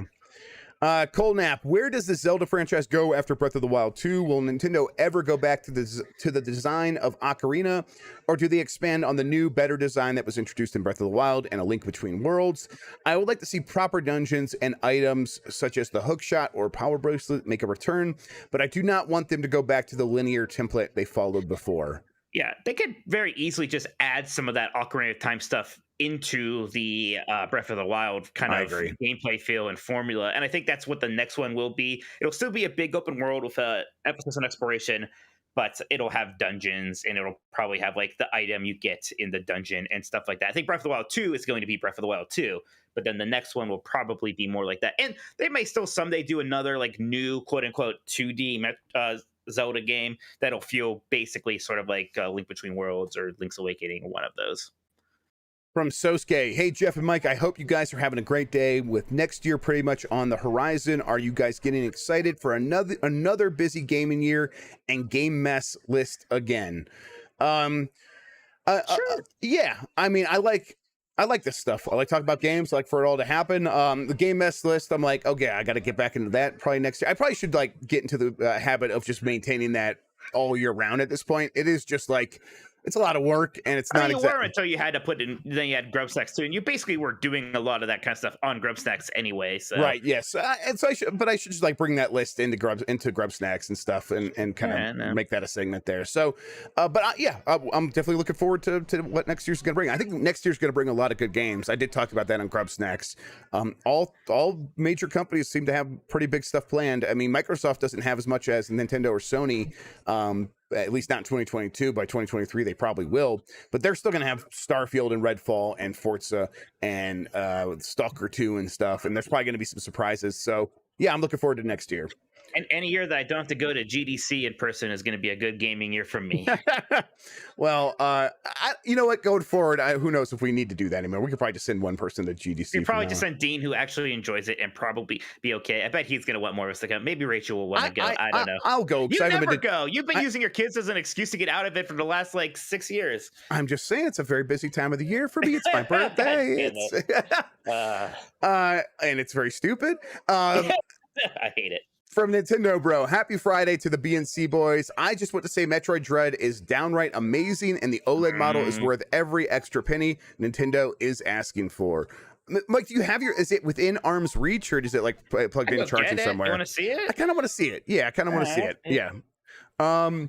Let's see. From Keywork, howdy boys. Simple questions this week. What is your favorite alternate controller design? I don't mean stick locations and so forth, but pure aesthetics, like the 20th anniversary Xbox controller being translucent with the awesome green grips. My personal favorite is either my Sea of Thieves Xbox One controller or Smash Bros Pro controller. I like it's tough. Mike, do you have any like alternate controller designs that you like other than like the pure basic ones? And like they could be like the aesthetic designs. What do you mean? He says like his favorites are that new Xbox One that was just announced, the throwback one that's like translucent and has the green grips, or like the Sea of Thieves Xbox One controller or Smash Bros Pro controller, stuff like that. I like the design lab, so I like, I have my Mega Man style Xbox controller, but otherwise not necessarily, nothing too crazy there for me. I have like the colors, like I had those GameCube colors. I brought my old Switch over too, and I like those, even though they aren't exactly the GameCube colors, but they were close enough. It's obviously what they were going for, so I like that. Here's the OLED, by the way, brought it out here, so I don't know if you're gonna get much, that looks but great. So it does feel better. It does just feel a little bit more expensive than the old one, I'll be honest. Yeah, that's actually the thing I've been wondering about the most. I've read some reviews. I've heard a lot of people talking about it. I'm like just wondering, like, do the Joy-Cons hook onto the system a little bit better? Does it feel more secure and more expensive? Like, yeah, so I'm like really looking forward to getting my hands on it. Oh man, this is so. It's there. I can start it right now, and I just talk to you fucking asshole instead. My favorite controllers are it's like the Elite and stuff like that, and I do like my Design Lab controller as well. I did one with Michigan colors, and I like that a whole bunch. I mean, I don't know if it counts. I love having those GameCube controllers that they made for the Switch, or they made it for the Wii U. Actually, that's great. Yeah, I think that's one of the ones he mentioned that he likes. So that counts. And I like the Wavebird. But it's not, I don't ever like. I'm not like looking at my controllers too much or whatever. So it's like I like the functionality. If the functionality is better, like I like the SN30 Pro or whatever, the 8-bit Do Pro 2. On the what's this under the right? That Joy-Con? is the IR camera. That so if you were playing a game like 1-2 Switch and they wanted to see you like do a game where you like have to chop something, you would point that at your face and like do a chewing motion, and it would be able to recognize that. They all have. Oh, the old ones have that too. I've never noticed. Yep, absolutely. That's just always been there. That's always been there. They don't do anything with it. They don't do anything with it. Yeah. Okay. My mind is blown. I was like, oh, they added something on the OLED. Then I looked at the old one. It's still there. What the hell? Man, they did throw a lot of shit into those Joy-Cons that didn't matter, huh? Yeah. Yep. Turbo Sean says, Mike. And sorry. That's how I feel too. I'm like, Mike, been there. I mean, it was like, if you didn't play 1-2 Switch, I guess you wouldn't have known about it. Now I didn't play 1-2 Switch. I never played. But I was definitely like obsessed with like covering controller stuff because it was like it would get us a lot of traffic. So I like looked into that a bunch. But they don't use it for anything. Sorry, my kids are very excited for me to go back and play Metroid Dread as well. All right, final things. We got just a run of questions here from Nick Turbo. Then we'll talk about Metroid Dread. No, we got more super chats before. And then we'll do more super chats, and then we'll get out of here. All right. Nick Turbo says, "Am I a good boy?" Uwu. No. Maybe not a bad boy this week, but I don't know about good. Yeah, we'll see. And then he says, Jeff destroys capitalism with facts and logic. Yeah, that's right. And what if the character is female? What do you name them then? I guess, let me think. What do I name them? Yeah, I do. Like, I'll play as a female occasionally in the games. If it's a fancy thing, instead of Tokoto, it'll be Tokata. Right? Okay, all right. There you go. That's why I learned in Spanish class is that the O is masculine, the A is feminine. Right. So. Yes. I get that too. I guess like Jennifer. I think my parents told me once that if I was going to be a girl, they were going to name me Jennifer. So maybe I've done that a couple times. But I think I had a crush on a girl named Lauren in high school, so I think I maybe named him Lauren sometimes. Which, as I say it out loud, seems weird. Pretty sad, actually. Yeah. I'm not sad. It's just I'm not sad or pathetic. I'm just creepy. Come on. And then Nick Turbo says, I call my characters Nick or Nicole if female. That's too easy, though. That's too easy. Like I should just do Michelle or something, or Micah. Is Micah still the guy's name? I don't even know. All right, Mike. That does it for me. You have more super chats for me? I saw we were definitely getting some more in while we were talking. Yeah. So Brett Brigham wants to know, Jeff and Mike, name 3 games from the OG Xbox, PlayStation 2 era that you would like to see remastered, remade, or rebooted. Crimson Skies is definitely one of them. Yes, yeah, I can agree with that. Right. Okay. Flipnik, which was a PlayStation 2. I think it was actually like a pinball game, a video pinball game, and that side of the game was good. But the reason I played it so much is because it had a competitive 2-player Pong game called Triple Paddle or something like that, and you had 3 paddles. It was like this complex game of Pong, and we played it nonstop, and we would bet on it and stuff. And I would love for that game to come back. I think Digital Foundry did a live stream of Flipnik a few months back, so check that out if you're interested. Yeah, I think a remake in the style of like what Crash Bandicoot and Spyro got for the Jack and Daxter games would be really cool, especially the first one, just because that's the one that's the most just like a Mario 64 clone, and so I like that one the most because I like Mario 64. So there's 3 games for you. Yeah. Brett Brigham says, should Valve make a 25th anniversary edition of Half-Life, Blue Shift, and Opposing Force for console? Absolutely. I'd love that. That would be great. Yeah, that seems like a no-brainer to me to just put those games onto like Switch. Especially, it's so much fun playing Quake and Doom 64 on Switch. Yeah, I would love to have the original Half-Life. Not even, I know there's like that Black Mesa, like that remake thing the fans did, and it's cool, but I still would just want to play the original. Supernova says, will we see a full reveal of the upcoming Mass Effect at the Video Game Awards?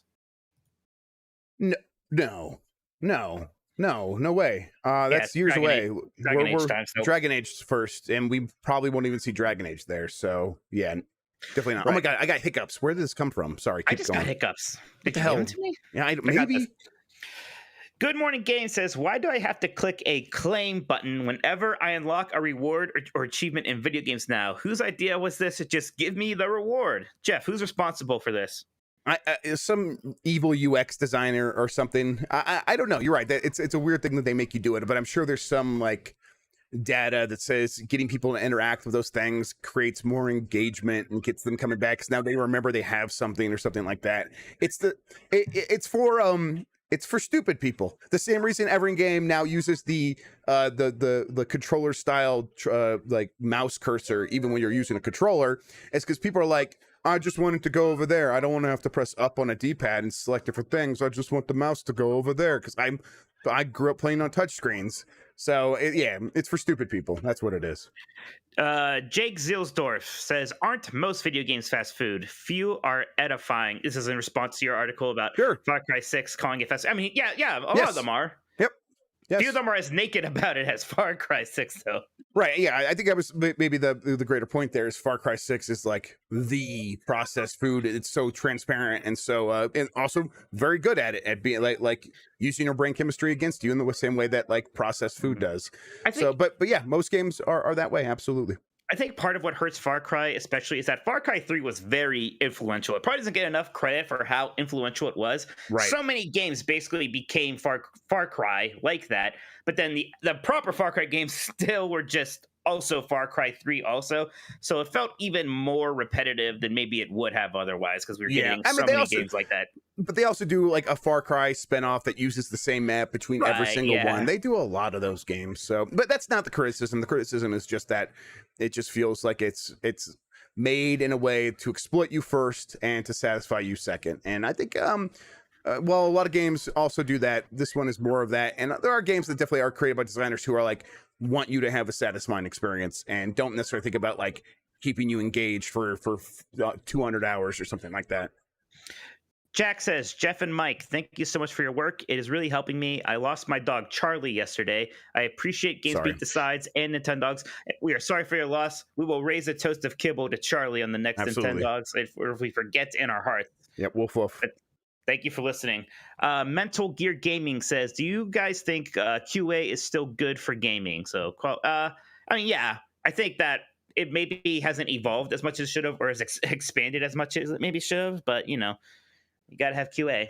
Yeah, I mean, it's necessary. It would be way worse without QA. Absolutely, if that's the question, William Corona. Any ideas about rumored Nintendo Xbox thing? I haven't really seen anything about that. Jeff? People have been asking about it, and I mean, they've been having conversations, and I think that's the most I ever said about it. That's confirmed because we saw some of the leaked like emails from Phil Spencer where he talked about having those conversations, and there was stuff that was redacted in the arguments between Epic and Apple, and it was related to Nintendo and Xbox.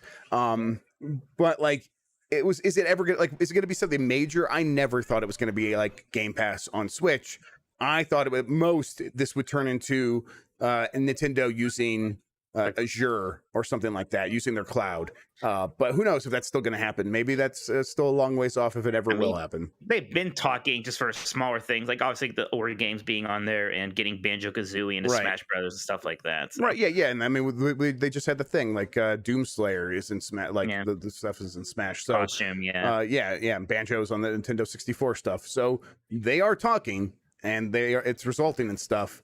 And that was all I think anyone was ever really saying. I know there were some suggestions that it could be Game Pass on Switch, but that seems ambitious. That seems so far off. If that's ever going to happen, maybe. Skitizzles asks, if I were to draw one of you as a penis, who would it be? Mike. Yeah, I'm bald. I get it.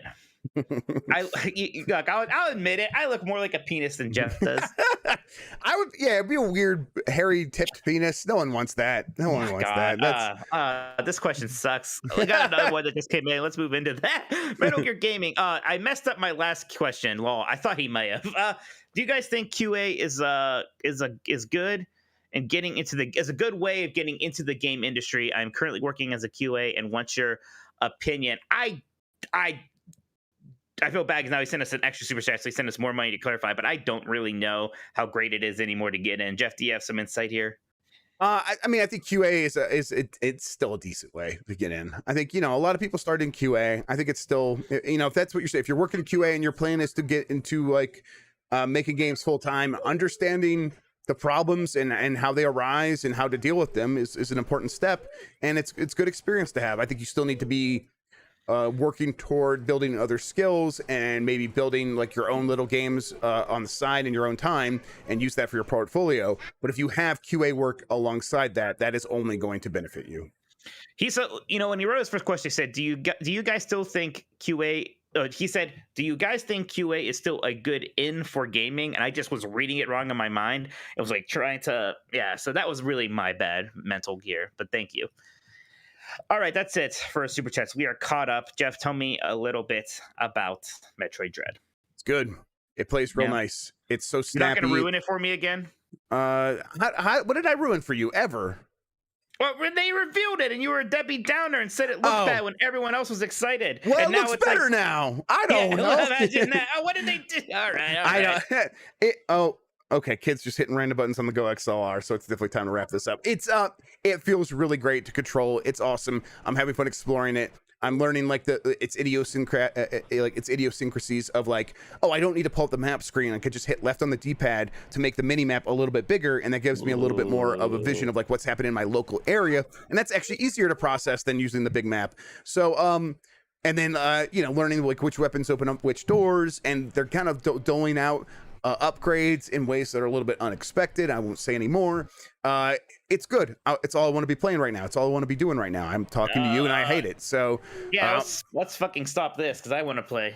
Yeah, let's wrap it up, guys. We'll be back next week, I'm sure, to talk more about Metroid Dread and like our full thoughts. But based on the reviews, talk about more on Nintendogs as well on Tuesday. Tuesday now. Yes. So look out for that. But overall, I'm really enjoying the game. I'm glad it's out. It really was my most anticipated game of the year, and so far, an hour and a half into it, it's living up to it. And I'm gonna be spending my weekend playing it, so I'm looking forward to that. I've been having such a Metroidvania feast. I beat Circle of the Moon and Harmony and Dissonance. Now this, and then I'll immediately play Aria of Sorrow. I'm happy. Hang on, this is what's happening to me. I got two kids right over my shoulder, like these creeps. Okay. They're laughing. They laugh.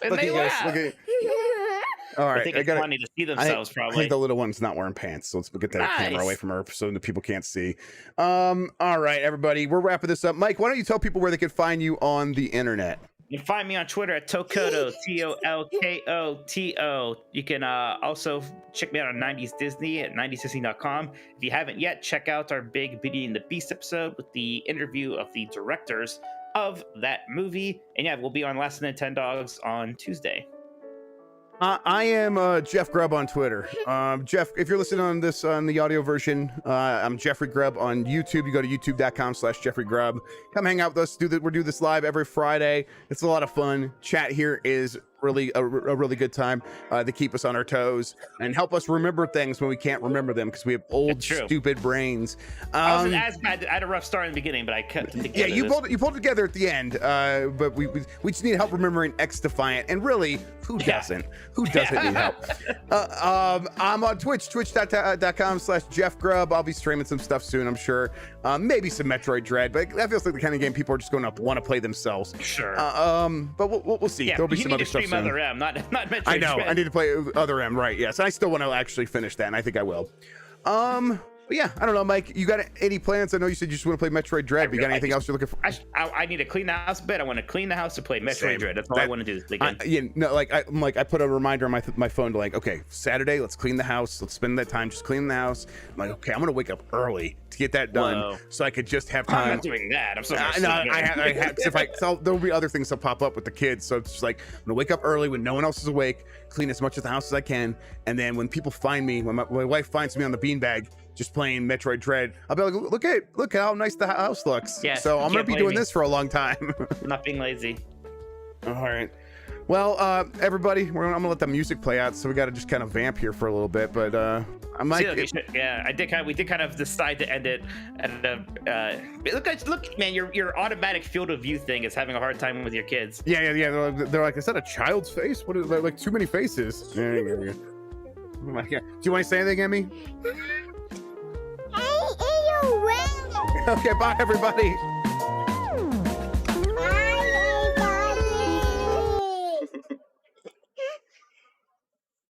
All right, we're out. Nope. I muted. Did I mute me? Yes. No, I didn't. I muted the music.